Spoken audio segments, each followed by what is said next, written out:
अस्सलाम वालेकुम नाज़रीन, मैं अनस हूँ और आप देख रहे हैं मेरा यूट्यूब चैनल। नाज़रीन, कल पाकिस्तान के अंदर एक बड़ी अहम डेवलपमेंट हुई है। कल पाकिस्तान के अंदर डीजीआई स्क्वायर की तरफ से एक प्रेस रिलीज जारी किया गया, जिसके अंदर उन्होंने ये कहा कि पाकिस्तान के अंदर कोई किसी के साथ डील नहीं कर रहा है। उससे पहले मुस्लिम लीग नून की तरफ से ये बातें बड़ी गर्दिश कर रही थी और कहा जा रहा था कि नवाज शरीफ साहब जो है वो पाकिस्तान वापस आ रहे हैं, नवाज शरीफ साहब के साथ डील हो चुकी है और एक मरतबा फिर नवाज शरीफ साहब पाकिस्तान वापस आएंगे और वापस आने के बाद जो उनकी नाअहली है उसको भी ख़त्म कर दिया जाएगा और साथ ही साथ जो उनके ऊपर केस बने हैं उनको भी ख़त्म कर दिया जाए उनको भी ख़त्म कर दिया जाएगा। लेकिन कल जो प्रेस कॉन्फ्रेंस की गई है डीजीआईएसपीआर की तरफ से, उसमें वाज़िया तौर पर यह कहा गया कि हमारी नवाज शरीफ साहब के साथ कोई बात नहीं हुई और ना ही नवाज शरीफ साहब के साथ हमारी कोई डील चल रही है। उनका ये साथ साथ उनका ये कहना था कि पाकिस्तान अफवाज किसी भी सियासी सरगर्मी में मुलव्वस नहीं है और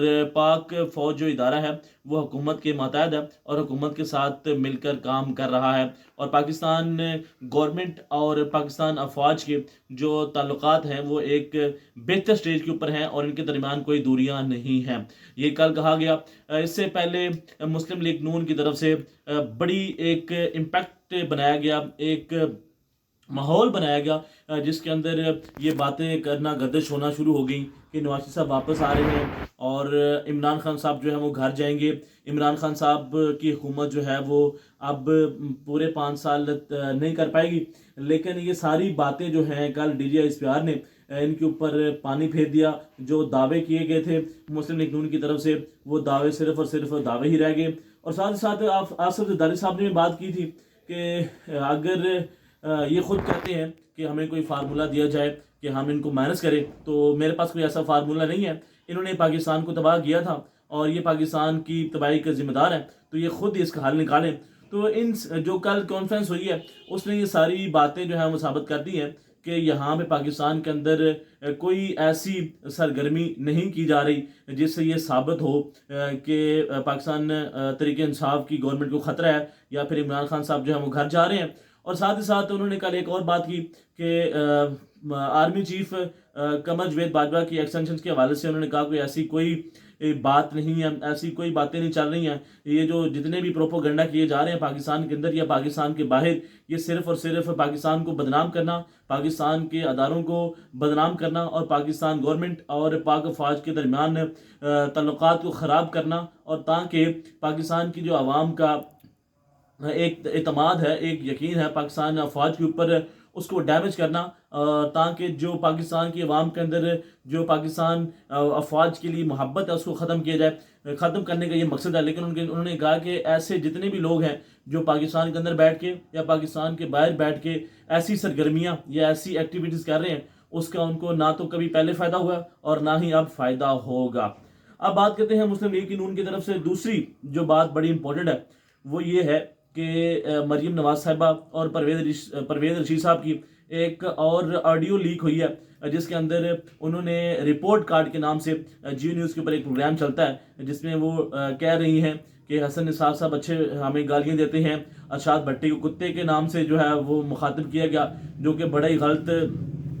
लफ्ज़ है। लेकिन और साथ ही साथ 2 टोकरियां जो है वो भिजवाने का फैसला किया गया। उसके बाद पाकिस्तान के अंदर काफ़ी जो है वो गहमा गहमी उठी। कुछ सहाफ़ियों ने इसके ऊपर बात भी की कि किस तरह ये मरीम नवाज साहिबा और परवेज़ रशीद साहिबा मीडिया हाउसेस को कंट्रोल करते हैं। लेकिन अगर कहा जाए कि किस हद तक अगर इमरान खान साहब की तरफ से या पाकिस्तान तरीके इंसाफ की तरफ से अगर सहाफ़त के ऊपर अगर कोई बात करता है या कोई उनको नुकसान पहुँचाने की कोशिश करता है तो बड़ा वाज़िया तौर पर मौक़िफ़ आता है हमारे साफ़ी भाइयों का। लेकिन इस मरतबा जो चंद लोग हैं जिन्होंने आगे बढ़ के इसके ऊपर बात की है और इसके ऊपर पूरा व्लॉग बनाया, लेकिन काफ़ी लोगों ने इसके ऊपर बात करना ही मुनासिब नहीं समझा है। इसका मतलब ये भी समझा जाए, जो शबाश गिल साहब भी कहते हैं कि इसका मतलब ये समझा जाए कि कुछ सहाफ़ी हैं जो कि अभी भी लिफाफे लेते हैं। तो ये सारा सुनैरियो है। लेकिन इस सुनैरियो के अंदर एक जो बड़ी मज़ेदार चीज़ है वो यही है कि इमरान खान साहब अपने 5 साल पूरे करेंगे। इमरान खान साहब की गवर्नमेंट को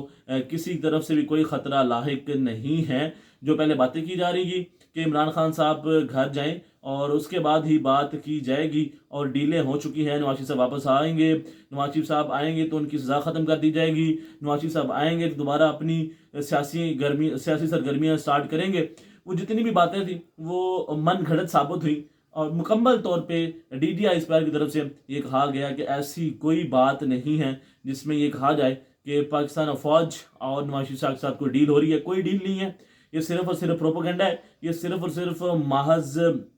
پاکستان آرمی کو بدنام کرنے اور مختلف پاکستان کے اداروں کے اوپر پریشر ڈالنے کے لیے، اور اسپیشلی گورنمنٹ کے اوپر پریشر ڈالنے کے لیے یہ ساری باتیں کی جا رہی تھی. لیکن یہاں پہ ایک اور سوال بنتا ہے کہ عمران خان صاحب نے یہ بات کس بنیاد کے اوپر کی تھی کہ جس میں انہوں نے یہ کہا کہ کچھ لوگ یہ چاہ رہے ہیں کہ نواز شریف صاحب کی جو سزا ہے اس کو ختم کر دیا جائے. تو یہ سوال رہے گا کہ عمران خان صاحب نے یہ بات کس بنیاد کے اوپر کی. کیا عمران خان صاحب کو کہیں سے یہ انفارمیشن ملی، اور یہ بات کس نے کی کہ کوئی ڈیل ہو رہی ہے؟ کیونکہ عمران خان صاحب نے خود یہ واضح طور پہ کہا تھا کہ کچھ نواز شریف صاحب کو پاکستان واپس سے لانے کی کوشش کی جا رہی ہے، اور ان کی سزائیں جو ہے وہ ختم کرنے کی کوشش کی جا رہی ہیں. ایک مرتبہ پھر ان کو وزیر اعظم بنانے کی کوشش کی جا رہی ہے. تو یہ جو ہے بات سوچنے والی ہے کہ اس کا مطلب یہ ہے کہ کچھ نہ کچھ جو ہے دال میں کالا تھا، چاہے ایک ہائپ کریٹ کی گئی. تو عمران خان صاحب کے پاس یہ بات کہاں سے گئی؟ لوگ یہ سوال ابھی سوشل میڈیا کے اوپر کافی گردش کر رہا ہے کہ اگر ڈی ڈی آئی اسپائر یہ کہتے ہیں کہ کوئی ڈیل نہیں چل رہی تھی تو عمران خان صاحب کو یہ انفارمیشن کہاں سے ملی؟ تو اس کا جواب جو ہے وہ ہو سکتا ہے کہ نیکسٹ ویڈیو میں یا پھر کوئی ایسی باتیں سامنے آئیں جس سے یہ واضح ہو کہ عمران خان صاحب نے یہ بات کس بنیاد کے اوپر کہی تھی، کیا کوئی واقعی ڈیل ہو رہی تھی. تو اگر نہیں ہو رہی تھی تو عمران خان صاحب کے کان میں یہ بات کس نے ڈالی کہ نواز شریف صاحب واپس آ رہے ہیں اور ان کی سزا ختم کر دی جائے گی. اور عمران خان صاحب نے یہ بھی کہا تھا کہ اگر ان کی سزا ختم کرنی ہے تو پھر جتنے بھی پاکستان کے اندر جیلوں میں لوگ موجود ہیں وہ ان کو باہر نکال دیا جائے، ان کا علاج کروایا جائے، یا پھر ان کو ختم کر دیں سزا اور جزا کا جو قانون ہے. کیونکہ پاکستان کے اندر ہمیشہ ایسے ہوتا ہے کہ غریب کے لیے ایک الگ قانون ہے اور امیر کے لیے ایک الگ قانون ہے. اگر پاکستان کے اندر ایسا تو ہر دفعہ ہی ہوتا ہے، اگر کوئی بڑی چوری کرتا ہے، اگر کوئی اربوں روپے پاکستان کا نقصان پہنچانے کی کوشش کرتا ہے تو اس کو تو پاکستان کے اندر چھوڑ دیا جاتا ہے، اس کو پروٹوکول بھی دیا جاتا ہے اور اس کے لیے علاج کے بھی بندوبست کیا جاتا ہے، اور اس کو پورے پروٹوکول کے ساتھ عدالتیں بھی حکومتیں بھی پاکستان سے باہر بھیجتی ہیں علاج کے لیے. لیکن لوگ یہی سوال کرتے ہیں کہ غریب جو کہ ایک چند پیسوں کی اگر وہ اپنے گھر چلانے کے لیے یا مشکل حالات کے اندر کوئی چھوٹی سی چوری کرتا ہے، چاہے وہ مرغی چوری کرتا ہے تو اس کو جیل کے اندر بھیج دیا جاتا ہے، اگر وہ کوئی دکان سے سگریٹ کی ڈبی جو ہے وہ چوری کرتا ہے تو اس کو جیل کے اندر ڈال دیا جاتا ہے اور سالوں سال وہ اپنی جو سزا ہے اس کو بھگتا ہے. لیکن کوئی ایک امیر بندہ جو ایک بڑی چوری کرتا ہے تو اس کو لانگ ٹرم کے لیے اس کو فوائد دیے جاتے ہیں، اور اس کے اندر پاکستان کے اندر جو ہے اس کو ہیرو پیش کر دیا جاتا ہے. عام طور پر یہ پاکستان کے اندر پہلے بھی رہا ہے کہ جتنے بھی سیاستدان ہیں وہ جیل میں جانا بڑا پسند کرتے ہیں. ان کا یہ کہتے ہیں کہ جیل ہمارا دوسرا گھر ہے، اور جیل جا کر وہ کہتے ہیں کہ ہم نے بڑا کوئی اچھا کام کیا ہے. جو پاکستان کے اندر جیل میں جاتا ہے تو جب وہ باہر آتا ہے تو اس کو ہیرو بنا دیا جاتا ہے. تو یہی عام عوام، اگر کوئی پاکستانی عام بندہ اگر جیل میں جاتا ہے تو اس کو بھی ہیرو بنانا چاہیے. اور ناظرین نیکسٹ ولاگ میں ملتے ہیں، دیکھتے رہیں. اللہ حافظ.